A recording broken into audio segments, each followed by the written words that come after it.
അങ്ങനെ അമ്മാവ തോട്ടിലേക്ക് പോയി കുളിച്ച് അലക്കിയിട്ടൊക്കെ വരാറിന് പോയി. അങ്ങനെ ഞാനൊന്ന് കുളിക്കാൻ കയറി. കുളിച്ചൊക്കെ ഇറങ്ങി വരുന്നു സ്റ്റൈലിലാക്കി സുന്ദരിയായപ്പോൾ അമ്മ അവിടെ എത്തിനേനു. അമ്മ എത്തി അലക്കിയ തുണിയൊക്കെ മുകളിൽ കൊണ്ടുപോയി ആറിയിട്ടിട്ട് താഴോട്ടേക്ക് വന്നുണ്ടായിന്.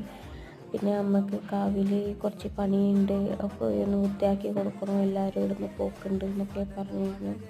അപ്പം ഞാൻ റെഡിയാക്കി തരാമെന്ന്. അങ്ങനെ അമ്മനിങ്ങനെ ഞാനൊരു മറ്റു സുന്ദരിയാക്കിയായിരുന്നു. അമ്മ പറയുന്നുണ്ടായി അടുപ്പ് വൃത്തിയാക്കാനാ പോകുന്നത്, ഇത്രയ്ക്കൊന്നും വേണ്ട എന്നൊക്കെ പറയുന്നുണ്ടായിരുന്നു.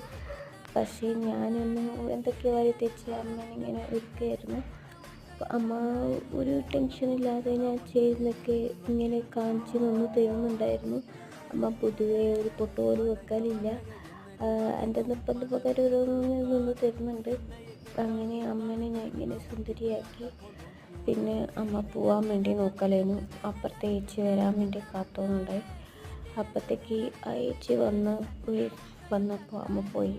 അമ്മ പോയതിൻ്റെ പിന്നാലെ തന്നെ അച്ഛനും കുളിച്ച് ഇങ്ങനെ പോവാനും വളവിലേക്ക് പോക്കാന്ന്. അച്ഛൻ പോയപ്പാട് ഏട്ടൻ വന്ന് കുളിക്കാൻ കയറി. അപ്പത്തേക്ക് ഞാൻ ഒന്ന് ചായ വെക്കാമെന്ന് ചായ വെച്ച്, കാപ്പി മതിയായതുകൊണ്ട് കാപ്പി വെച്ചായിരുന്നു. പിന്നെ ചായ വെച്ച് കൊടുക്കാൻ നോക്കുമ്പോഴേക്ക് ഏട്ടൻ കുളിച്ച് കയറി.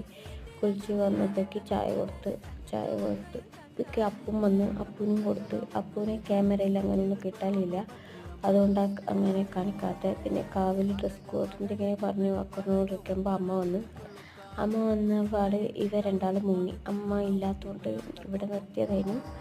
അത്ര